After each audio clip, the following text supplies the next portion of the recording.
You'll get behind that bar right now, or you can find somewhere else to pour drinks come Monday morning. Take your hand off my chest and listen to that groan. And it has dropped 2 inches in the last hour. It is Friday. It is the busiest night of my whole year. And that deck passed inspection. So please stop frightening my customers. It passed nothing. The east corner is sagging toward the river under triple its load, and you have maybe 30 seconds to clear it. I am not evacuating 200 paying guests because a bartender has suddenly decided that he is a structural engineer. Everybody to the wall side and get down low. Do not run for the stairs. The stairs are already gone. Shane shoved the owner aside and ran, not toward the falling bodies, but toward where they would land. Look at me and not the ground. You fall. I catch. Nobody hits the ground. That has always been the whole job. He got under a woman coming off the rail, turned her in the air, and took the concrete on his own shoulder so she wouldn't.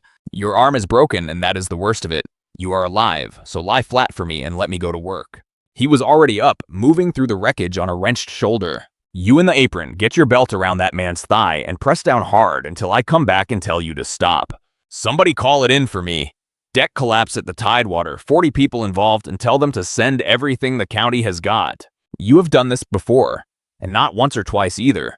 Where does a bartender learn to run a mass casualty like this? A paramedic had dropped in beside him. Here and there. Keep her airway clear. She took a bad hit, and there are people over there in worse shape than her. 30 feet away, the owner stood very still with a phone to his ear, and he was not calling for help. No, I have got it handled. Don't you call anyone yet? I know exactly what happened out on that deck tonight. And the one man who had seen it coming understood, with an old and specific dread, that he had just done the most dangerous thing a man in his position can do. There is a version of what happened next where a man gets to be a hero, and it lasts about as long as the dust takes to settle. Nobody died. 40 people came off a building and every one of them lived, in no small part because a quiet bartender had screamed at them to get to the wall and then put his own body under the worst of the fall. It should have been the whole story.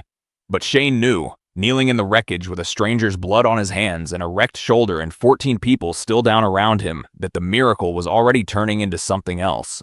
Because by the time the ambulances had loaded the last of the wounded, Roland Merritt had finished making his phone calls. And the word that came back down the line to the police was not gratitude, and it was not even liability. It was sabotage.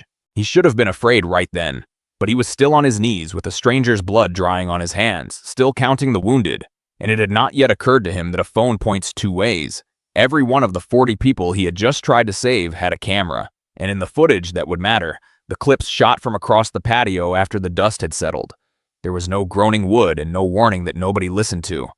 There was only a rough, silent man crouched over the bodies, in the exact center of a disaster he had somehow known was coming before it came. By morning, 3 of those clips would have a caption, and the caption would not say hero. By the time the detective came to talk to him, the ground had already shifted. His name was Marlon Pryor, and he was a heavy, unhurried man who had been doing this a long time, and he found Shane sitting on the tailgate of an ambulance with his arm in a sling he'd refused to let them do anything more about. Pryor was polite. That was the first bad sign. Polite is what people are when they've already decided something and are being careful about it. Mr. Ballard, you're the bartender. I am, and you already look like a man who's decided what that makes me. Couple of the staff tell me you were up on that deck earlier tonight, that you had some kind of disagreement with Mr. Merritt about it. Pryor let that sit, and that you knew it was going to come down.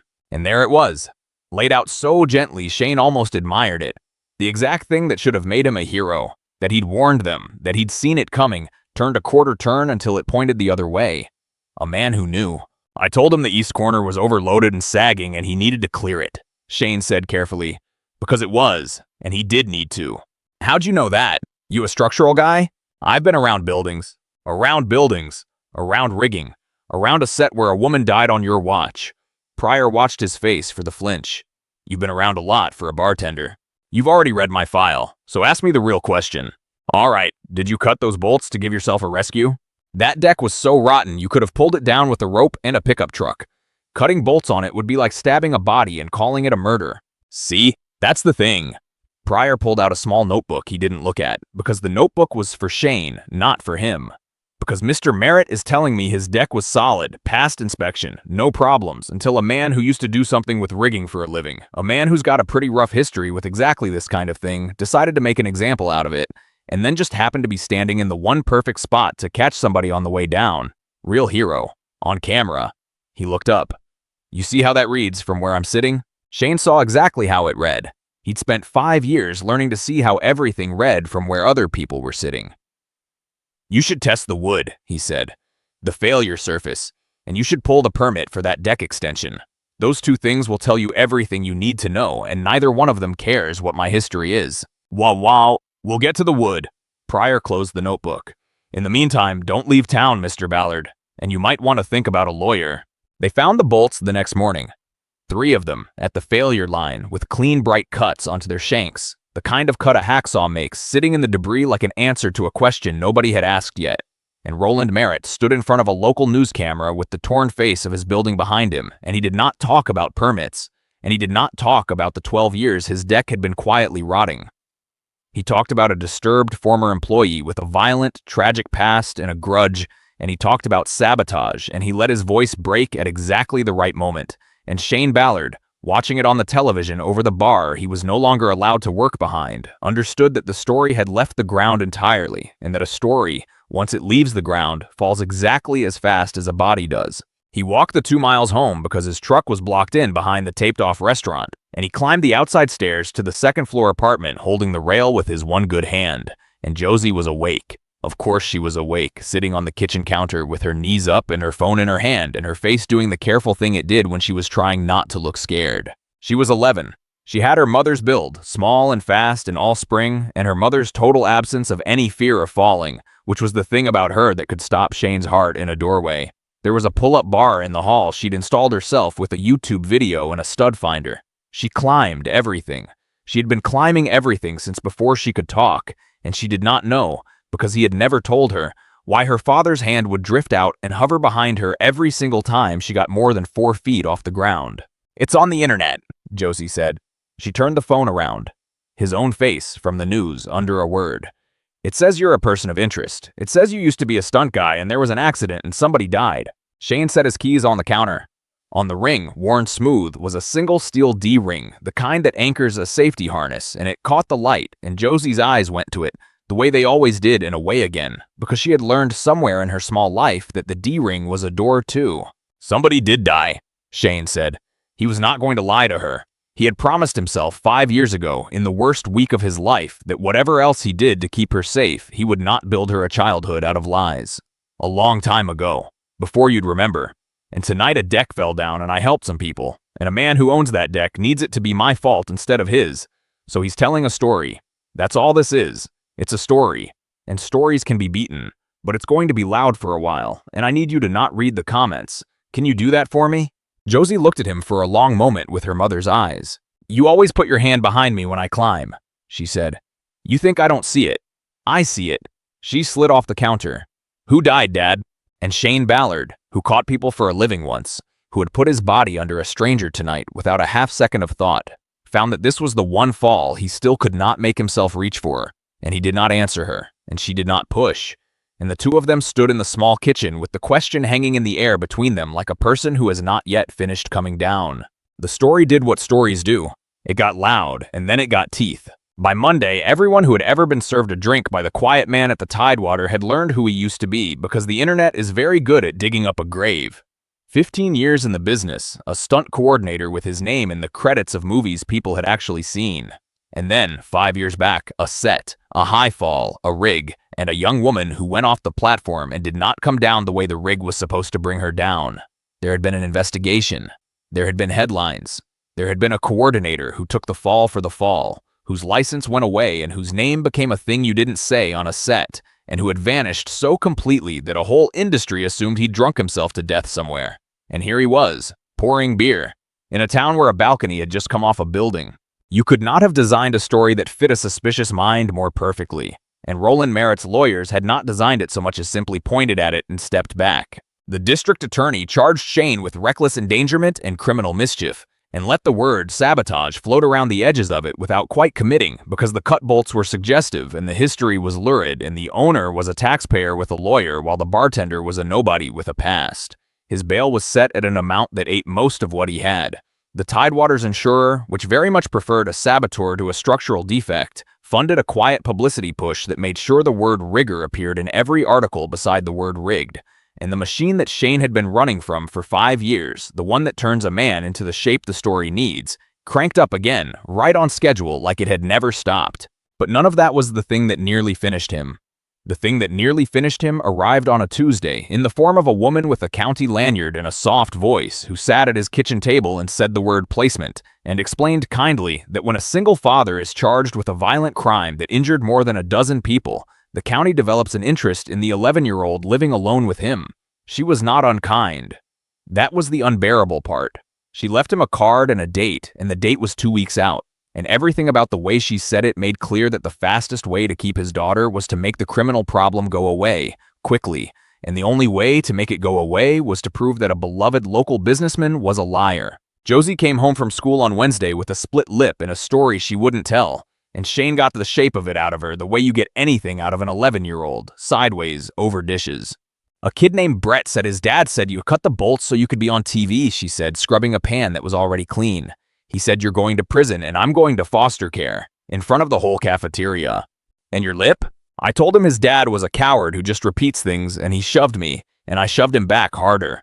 She said it flat, unashamed, and then her voice cracked 1 single degree. Am I going to foster care? Shane took the pan out of her hands and set it down and crouched so his eyes were below hers, the way he always did with anyone who was scared. The trick from a life she didn't know he'd had. No, he said. Listen to me. There's a version of the next 2 weeks where that answer gets complicated, and I'm not going to lie to you and pretend it doesn't. But I need you to hear the part that is not complicated at all. I am not going anywhere you can't reach me. Not to prison, not to anywhere. I have spent your entire life with my hand behind you, and I am not taking it away now because a man with a rotten deck needs a villain. That's a promise, and I don't make you promises I can't keep. You know that about me. I know that about you, Josie said, and she leaned into him, and he held his daughter in a small kitchen while a lie reached for her, and it was the closest he came, that entire month, to picking up a phone and burning Roland Merritt to the ground. And Shane Ballard, who could have started fighting that day, did not. Everyone told him to.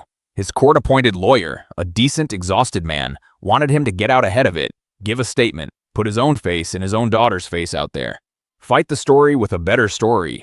And Shane sat in the man's office and could not make himself do it, and the lawyer did not understand why.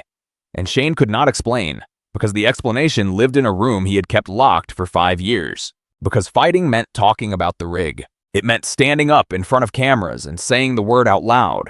The word they were beating him with, and explaining what it actually meant, which meant explaining the day it had killed the one person he would have traded the whole world to keep. Her name was Cassidy. Everyone called her Cass. She was a stunt performer, one of the best high-fall people in the business, fearless in the specific, trained way that fearless people are. And she was his wife, and she was Josie's mother. And 5 years ago, she had gone off a platform on a rig that was supposed to arrest her, fall at the last instant. And the rig had failed, and she had not come down slow. She had come down like a body comes down. And Shane, who was the coordinator on that shoot, who had built rigs for 15 years and had never lost anyone, had not been on her line that day, had been pulled to another unit, and by the time he understood what was happening, she was already falling, and there was no version of the geometry, no angle, no seam of empty air that would let him get to her in time. He had spent 5 years rerunning it. There was never a version where he caught her. And when the dust settled on that one, the production and its insurers had needed a name, too, the same way Merritt needed one now, and the name had been his, coordinator error. It was cleaner than defective equipment, cheaper than a lawsuit, and it fit the story people wanted, which was that a specific man had failed, rather than that the whole machine had cut a corner. He had been cleared, eventually, quietly, in a document nobody read. But by then his name was gone, and his wife was gone, and the only thing he had left was a 6-year-old who climbed things, and he had taken her and run to the flattest, most anonymous life he could find. And he had promised himself he would never again be responsible for whether another human being lived or died, which had lasted exactly until a Friday night when a deck came off a building and his hands remembered what they were for before his fear could stop them. So when the world handed him a fight, he flinched from it, because the fight had a shape he recognized, and the shape was a man being asked to prove he hadn't broken the rig that killed someone. He had lost that fight once already. It had cost him everything, and some animal part of him believed against all sense that if he simply stayed quiet and small, it might not take Josie too. Harper Nash did not let him stay quiet and small. She came to find him 9 days after the collapse, with her forearm in a cast she'd decorated with her nephew's stickers, and she stood at the bottom of his outside stairs and called up until he came out, because he wasn't answering his door for anybody. "You're the guy," she'd said. "You're the one who caught me. You should be resting." "I've been resting for 9 days. I've had a lot of time to think about the 4 seconds before I hit the ground, which, thanks to you, I didn't." She came up 2 steps. She was not a large woman, and she did not look like much of an army. One arm in a cast and stickers on it, but she had the specific steadiness of a person who has decided something. "I heard you on that deck before it went. I was standing right there when you told that man the corner was overloaded and he needed to clear it, and he told you to get behind the bar. I heard the whole thing. And now I'm watching the news call you a saboteur, and I want to know why the only person in this entire mess who actually tried to stop it is the one they're about to put in prison." Shane looked at her for a long moment. "Because the man who owns the building has better lawyers than I do," he said, "and because I have a past that makes the lie easy to believe. You saw a man catch you. They see a man who knows how to make things fall. Then let me say what I heard. It won't be enough. One witness against a story everyone already wants to believe. Then we get more than one witness. There isn't more than one. 40 people were on that deck. 40 more were under it." Harper folded her good arm over the cast. "Somebody up there felt it move before it went. Somebody complained to a waiter. You cannot tell me you were the only person in that building who knew something was wrong. I was the only one who knew what it meant. So teach me what it means. I'll go find the ones who felt it." She sat down on a step, uninvited, the way Josie sat on counters, like the world was furniture. "I'm not going anywhere, so you might as well tell me the whole thing, because I can't help you if half of it's a locked door." She looked up at him. "Who taught you to fall like that? Because that wasn't a bartender who caught me. I've thought about it every night. A bartender would have grabbed at me and we'd both be dead. You turned me. You knew exactly how much I could take and where. Who taught you that?" And Shane Ballard, standing at the top of his own stairs, looked down at a woman who was alive because his hands still knew a thing he had spent 5 years trying to forget. And for the first time since a rig failed on a soundstage and took his wife out of the world, he opened the door a crack and told someone about Cass. The truth, when it started to come, did not come from a person. It came from the wood. Her name was Vivian Ross, and she was a forensic structural engineer, and she had spent 30 years reading the failure surfaces of things that had killed people, and she did not care in the slightest whose story was more convenient. The city had brought her in because the collapse was going to be litigated for a decade, and everyone with a checkbook wanted their own expert, and the insurer's expert had leaned toward sabotage because that was who was paying, and Ross had leaned toward nothing because that was who she was. She laid it out in a conference room for the detective and the district attorney and Shane's tired lawyer, with photographs on the table because photographs of wood do not raise their voices. "Here is what a sabotage structure looks like," she said, and put down a photo of the 3 cut bolts, the bright clean shear faces catching the flash. "And here is what actually held that deck up." She put down another photo, and another, of splintered joists and pulverized ledger boards, the wood inside them a soft, rotten brown, the fasteners weeping rust in long stains. This deck did not come down because someone cut 3 bolts. This deck came down because it was a rotten, overloaded, illegally enlarged structure that had been failing for years, and it failed the way rot fails, slowly and then all at once, along a line of decay you can see with your naked eye. The bolts someone cut were not carrying meaningful load.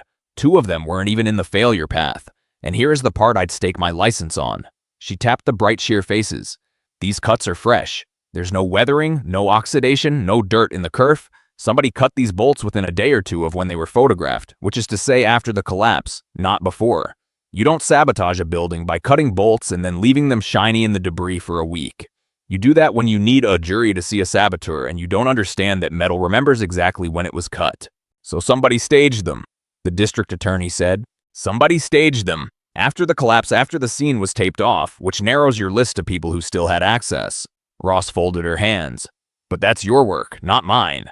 Mine is the wood, and the wood has no opinion about anybody's reputation." Pryor had not spoken in a while. "The bartender told the owner it was going to fall," he said half to himself. "That's the whole case against the man, that he was right. Shull, That he was right out loud, Ross said, in front of the one person who needed to be the only one who knew. Pryor closed his folder. Then I've spent 2 weeks building a case against the wrong man. You have, Ross said. Good news is, wood doesn't lie and dates don't move. Go fix it. The room was quiet. There's also the matter of the permit, Ross said, and slid one more piece of paper onto the table, which was not a photo but a record search, mostly blank. The east section of that deck, the section that failed, roughly doubled the original footprint. There is no permit for it. There is no engineering stamp for it. There is no inspection for it, because you cannot inspect a thing that was never filed. It was built to hold paying customers, and it was never built to hold anything at all. She squared her photographs. I don't know who your saboteur is, detective. I can tell you the building was the crime. The only thing anyone did to that deck on the night it fell was stand on it. None of it moved the way it should have. In a fair world, the wood talks and the case is over. But Merritt had a lawyer, and a lawyer's whole job is to make a true thing look uncertain. The text message Shane had sent the manager 6 days before the collapse. The east deck is overloaded, close it, and get someone real to look at it. Was real, and its timestamp was real. And Merritt's lawyer stood up in front of a judge and called it a forgery, planted after the fact by a man building himself an alibi. And the judge let the case stand. The rot in the wood proved the deck was a death trap. It did not prove that Shane hadn't helped it along. And the 3 cut bolts still sat in an evidence bag, bright and clean, pointing at the one man in town with the rigging past. So the district attorney offered him a deal, and he almost took it. His lawyer laid it on the kitchen table like a bad diagnosis. Plead to criminal mischief, no jail, time served and a fine. The child endangerment charge disappears. The county closes its file, and Josie stays exactly where she is. All Shane had to do was stand up in a room and say the words, "I did it," and the whole thing would be over by Friday. And Shane Ballard, who had broken nothing but a fall, sat at his own table with a pen in his hand and came one signature away from confessing to a crime he had not committed because the other road was a trial, and a trial was a coin flip, and the coin was his daughter. He was still holding the pen when Josie came in for a glass of water and saw the paper and looked at him and went back to bed without a word.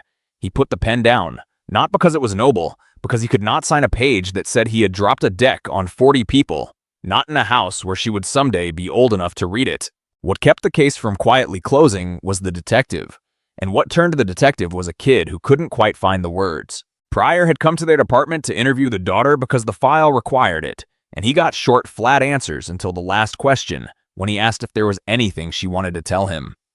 Josie thought about it too long, and then she said it wrong, the way children say true things. My dad's weird about people being up high.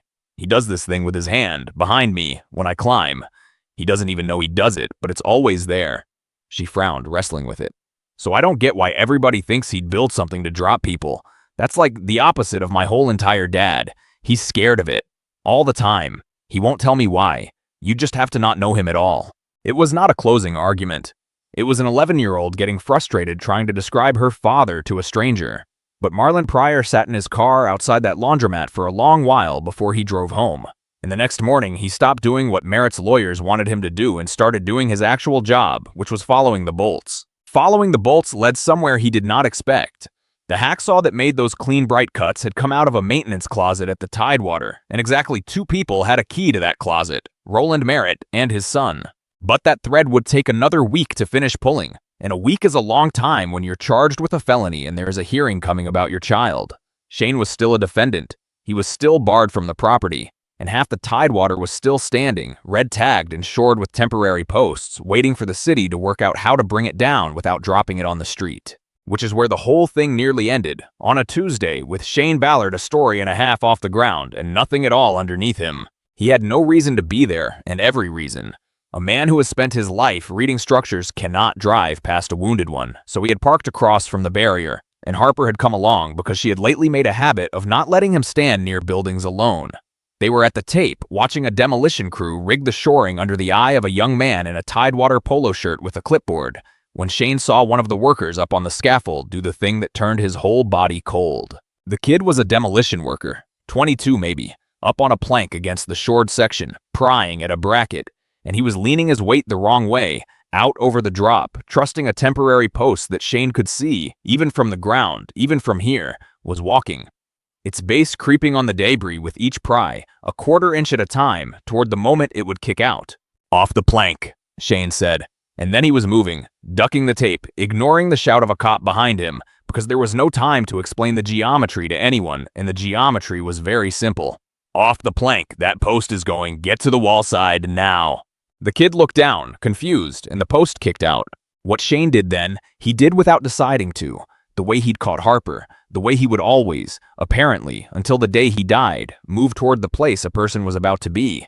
He got a hand on the kid's harness and threw him hard toward the solid wall side of the scaffold, spending the kid's momentum to buy him the 18 inches that meant living, and the throw worked. The kid slammed into the wall bracket and grabbed it and held. But a throw is a transaction. You give momentum, you take momentum. And the same shove that put the kid against the wall put Shane over the open edge, off the plank, into the drop. With nothing under him but a story and a half of air and a pile of broken deck, and for one long, clean instant, Shane Ballard was falling. And there was no seam, no angle, no version of the geometry where he caught himself. He had time to think that this was almost funny, that the man who caught people was finally going to find out what it was like on the other end of it. He had time, absurdly, to be glad it was him and not the kid. He did not have time to be afraid, which surprised him, and later he would understand why. Because somewhere in the last 5 years, without ever forgiving himself, he had stopped believing he was worth catching. He was wrong about that, and the thing that proved it was already in motion. Harper Nash had spent 9 days thinking about the 4 seconds before she was supposed to hit the ground, and about the man who had turned her in the air so that she never did. And somewhere in those 9 days, she had made herself a promise she hadn't said out loud, which was that she was not going to stand at a barrier and watch this particular man go down while she kept her hands to herself. So when the post kicked out and Shane went over the edge, Harper was not frozen the way the rest of the world was frozen. She was already flat on the planks, already sliding on her stomach toward the drop, already throwing her one good arm into the empty air after him with everything she had and a little more than she had. A hand closed around his wrist. It was not a large hand. It had a cast on the other arm and stickers on the cast, and it belonged to a woman who had no business being strong enough to do what she was doing, braced flat on the plank with her legs hooked around a post, holding 180 pounds of falling man by one wrist with one good arm and refusing, absolutely refusing, to let the physics have him. "I've got you," Harper Nash said through her teeth, and her voice was shaking and her grip was not. "You fall, I catch. Nobody hits the ground. Now you help me, Shane, because I cannot do the whole thing by myself, and you don't get to make me watch you do this." The kid he had thrown to the wall came back across the plank on his belly, fast, and got both fists into the collar of Shane's jacket.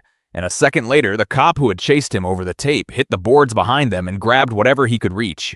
And for a stretch of time, that felt much longer than it was. There was no hero and no rescue, just 4 people and gravity having an argument. Harper's cast arm hanging useless while her good hand went white and bloodless around his wrist. All of them slipping an inch and holding, slipping an inch and holding, and Shane could feel the precise balance point where his weight was either going to come up over the edge or take every one of them down into the pile with him. "I can't hold you. You're too heavy," the kid gasped. "Don't hold me.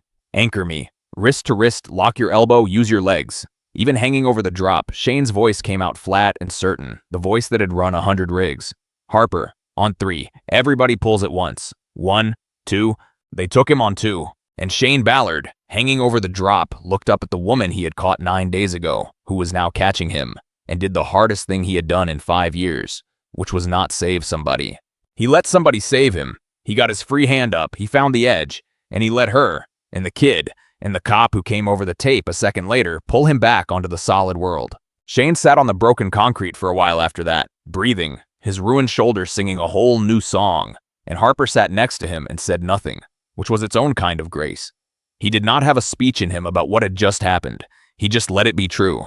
But there was a young man at the barrier who had not moved the whole time. He was 26, in the Tidewater Polo, and he had come to watch a crew take down the last of his building, and instead he had watched a man the whole town called a saboteur duck a police tape and throw a stranger clear and then hang off a plank by one wrist, spending the last of his strength on somebody else's kid.